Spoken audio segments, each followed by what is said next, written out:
Hello guys, in this video I'm going to show you how to turn on notifications on the top War Battle game application.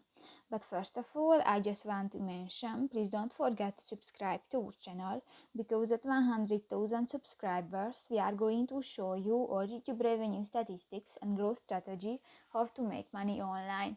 So let's jump into it. First of all, open the application on your device. This will take a 5 minutes when the application is uploading.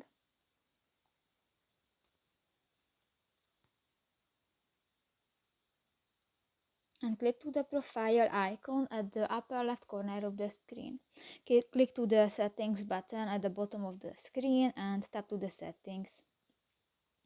In the subscription section you can find the first option, the notifications, and if you want to enable, just click to the next green circle. And done. So that's pretty much it for this video guys. See you in the next one. Bye bye.